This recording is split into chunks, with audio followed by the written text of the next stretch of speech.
안녕하세요. 저는 카이스트에서 로봇을 연구하고 있는 오준호 교수입니다.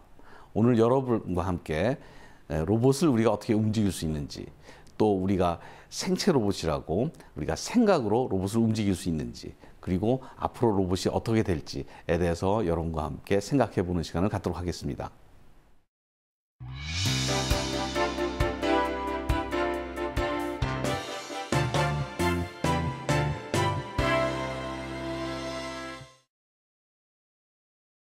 여러분들이 보고 있는 건 휴보손입니다. 제가 오늘 휴보손을 잠깐 빌려왔는데요. 자, 휴보손으로 이런 물건도 잡을 수 있고, 그 다음에 이런 것도 잡을 수가 있죠.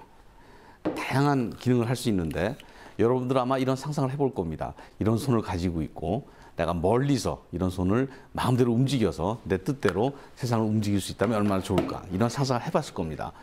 여러분들 영화, 요즘 나온 아이언맨이나 그다음에 우리 옛날에 있었던 로봇 태권브이, 이런 걸 보면 사람의 생각대로 로봇을 마음대로 움직이면서 우리가 그 로봇을 제어하는 걸 볼 수가 있어요. 또 여러분도 이런 생각 많이 해봤을 겁니다. 만일 컴퓨터 하드디스크하고 내 머리를 연결해서 내가 외우지도 않고 그거 다 기억되고 있거나, 아니면 내 뇌를 컴퓨터에 이식해서 아주 영생을 꿈꾸는 이런 상상을 해봤을 겁니다. 이런 기술들을 우리가 이용한 것을 옛날에 뭐라고 그랬냐면 사이보그다, 이런 말을 썼어요.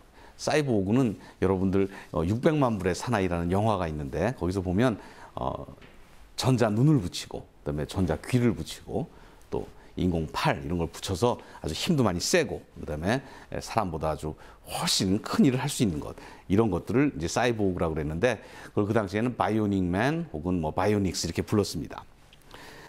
그래서 이제 이런 것들이 현대 와서는 이제 그건 공상과학 영화고, 현대 와서는 우리가 이제 일부 인공 장기를 대체하는 수준까지 돼 있는데, 예를 들면 청력을 잃으신 분이 필요에 따라서 인공 와우를 세방구리관에 집어넣어서 음성 신호를 전자 신호로 바꿔서 직접 신경에 전달하는 방법으로 청력을 회복하는 이런 기술도 있습니다.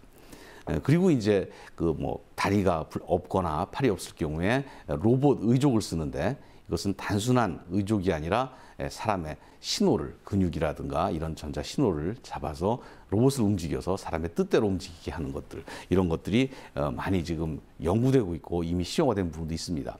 그리고 아이언맨에서 보셨듯이 입는 로봇이 있죠. 그래서 보면 사람이 로봇을 입으면 이제 생각처럼 움직이게 돼 있는데, 현실에서는 그 수준보다는 이제 몸에 장애가 있거나 걷기 힘드신 분들의 그 걸음을 돕는 것들, 그 다음에 또 이제 군대 같은 데서 힘을 증강하는 목표로 많이 연구를 하고 있습니다. 그래서 이런 영화에 보는 이런 아주 사람 생각대로 움직이는 것들은 아직 시험은 안 됐지만 아주 여러 단계에서 지금 실험을 하고 있습니다. 우리 카이스트에서도 우리 뇌공학과의 저랑 정재승 교수님이랑 같이 귀에 수염에서 전극 신호를 자극을 가함으로써 귀가 인간의 뜻대로, 우리 뜻대로 마음대로 움직일 수 있는 이런 실험도 많이 해봤습니다. 또 최근에는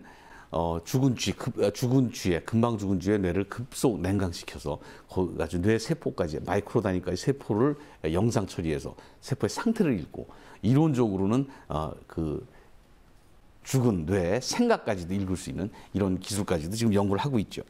그런데 이런 방법들은 적용하기 위해서는 사람의 피부를 절개한다든가, 혹은 뇌를 절개해서 전극을 연결한다든가 하는 굉장히 위험하고, 그다음에 우리가 그걸 침습적인 방법이라고 그러는데, 그런 방법을 사용하고 있습니다. 그래서 일반인들이 그것을 쓰기에는 굉장히 어려움이 있고, 그다음에 실용적이지 못합니다. 그래서 그렇게 인체 일부를 절개하거나 직접 침투하지 않고 쓰는 방법을 비침습적 방법이라고 합니다. 그런 방법의 대표적인 것은 우리 뇌파를 이용하는 방법이 있고, 그다음에 요즘 말하는 fMRI, Functional MRI라는 기술을 써서 뇌 혈류량을 실시간으로 측정함으로써 이 사람의 생각이 어떤 상태에 있는지 알아내는 방법도 있습니다. 그리고 요즘은 뇌에다 근적외선을 방사해서 거기서 나오는 신호를 읽어서 뇌 혈류량을 직접 측정함으로써 뇌 상태를 알 수 있는 방법도 있습니다. 그래서 요즘은 이런 기술을 이용해서 뇌파를 간단한 헬멧을 씀으로써 그 뇌파의 상태를 읽고 그걸 이용해서 바이오 피드백을 통해서 실제 물건을 움직이거나 그다음에 게임을 할 수 있는 또 이제 또 상태를 또 안정화시킬 수 있는 이런 것이 상용화되어 있는 상태입니다. 그리고 또 로봇을 마음대로 움직이는 방법 중에는 그 얼굴이나 이런 근육들 이런 것에 나오는 긴장도 우리가 이렇게 움직임으로써 미세한 움직임을 측정함으로써 우리가 그 사람의 생각을 알 수도 있고 그다음에 이 팔, 다리 같은 경우에는 근전도를 측정함으로써 또 사람의 생각을 읽을 수가 있습니다. 그리고 그다음에 무슨 안구의 운동이라든가 그다음에 뭐 이런 것들을 통해서도 실제로 로봇과 상호작용을 할 수 있죠. 이런 기술들은 요즘 있는 로봇에 많이 적용되고 있습니다. 지금까지 말씀드린 모든 것들은 사실은 어떻게 보면 인간과 기계가 어떻게 상호작용하느냐, 다시 말해서 인간의 생각을 어떻게 컴퓨터나 기계에 전달하고 또 컴퓨터나 기계의 생각을 어떻게 사람들에게 받아들이냐 하는 그런 것의 문제입니다. 이런 기술을 통칭해서 BMI, Brain Machine Interface 혹은 BCI, Brain Computer Interface 혹은 Man Machine Interface, MMI 이런 말로 연구가 많이 되고 있고 주로 신경학자들, 생리학자들에 의해서 또 로봇 연구하는 사람들에 의해서 연구가 많이 진행되고 있습니다. 그런데 우리가 더 흔히 쓰는 말로는 또 HCI라는 말이 있습니다. 그건 휴먼 컴퓨터 인터페이스라는 말인데 그것은 여러분들 많이 쓰는 컴퓨터 마우스라든가 요새 우리 스마트폰 하면 손가락으로 이렇게 벌리기도 하고 이동도 하고 있는데 그것도 역시 취지는 내가 쓰는 디바이스, 우리 이제 스마트폰이죠. 이런 컴퓨터와 사람과 어떻게 사람의 뜻을 컴퓨터에 전달하고 또 컴퓨터는 어떻게 나한테 보여줄 수 있느냐. 어쨌든 진동으로 보여주기도 하고 대화면 아주 요새는 점점 그 LCD 판넬이 커지죠. 그래서 서로 주고받는데 그것의 가장 궁극적인 목표는 어떻게 보면 사람의 생각을 스마트폰에 직접 집어넣고 또 스마트폰에서 나온 뭐 것을 내가 아주 직관적으로 이해하는 것, 이것이 가장 좋을 겁니다. 그래서 그런 데 대해서 요새 연구를 많이 해서 어떻게 하면 직관적으로 주고받을 수 있나에 대한 연구를 많이 하고 있습니다. 이 모든 것들은 기본적으로 사람이 어떻게 기계를 제어하느냐의 문제인데 현실적인 방법으로는 몇 가지 제어 방법이 있습니다. 첫째로는 프로그램을 하는 거죠. 그것이 산업용 로봇 같은 경우에는 프로그램을 통해서 로봇이 단순하고 반복적인 작업 또 상황에 대처하는 작업을 하는 방법이 있습니다. 두 번째로는 원격 제어 방법입니다. 로봇을 사용자가 멀리 떨어진 곳에서 제어를 해서 움직이는 거죠. 내 뜻대로 움직이는데 대표적인 것이 수술 로봇 같은 경우가 될 수 있겠습니다. 그리고 다음은 로봇의 지능을 이용하는 방법입니다. 로봇 자체가 지능을 가지고 있어서 스스로 알아서 움직이면서 작업을 하는 것이죠. 대표적인 예가 여러분들 흔히 보는 청소 로봇입니다. 청소 로봇은 로봇을 키면 스스로 알아서 움직이면서 청소를 하고 있습니다. 그리고 또 우리가 생각할 수 있는 것은 요새 HRI라고 하는 로봇과 사람과의 상호작용을 이용하는 겁니다. 다시 말해서 사람은 로봇한테 손짓으로 이리 가라고 한다든가 아니면 말로 이리와 저리와 하고 로봇은 스스로 행동이라든가 결과로서 사람에 순응하는 거죠. 그래서 이런 어떻게 하면 사람과 로봇이 서로 잘 상호작용할 수 있을까 함으로써 로봇을 제어하는 기술이 바로 HRI 기술입니다.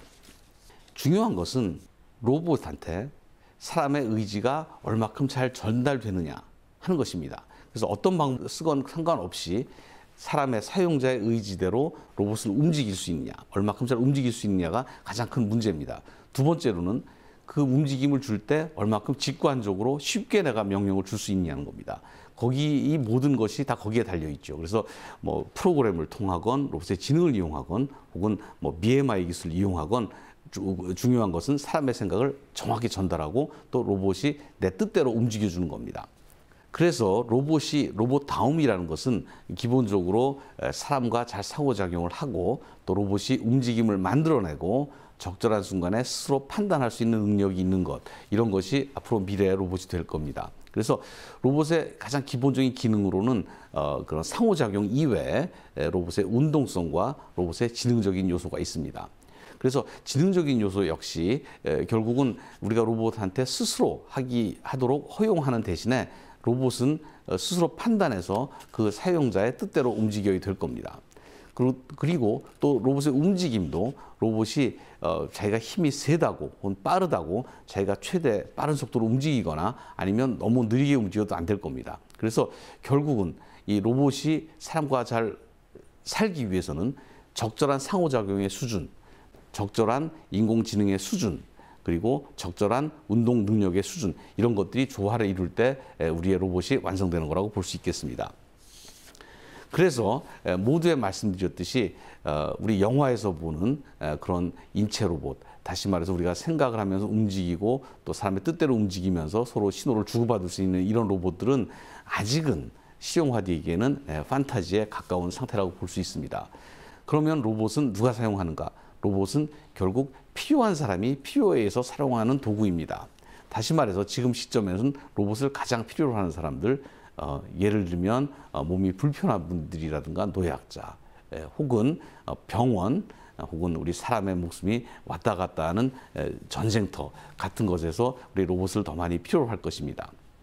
로봇은 로봇의 형태가 중요한 것이 아닙니다. 로봇은 사람같이 생길 이유가 없는 것이죠. 우리가 집에서 보는 청소 로봇 같은 경우에 둥그런 원반이 로봇이라고 불리기에도 민망하지만 중요한 것은 그 장치가 사람과 적절히 상호작용하고 또 적절한 지능을 가지고 판단하면서 또 스스로 움직이면서 기능을 할 때 우리는 로봇이라고 불릴 수 있는 것입니다. 여러분 감사합니다.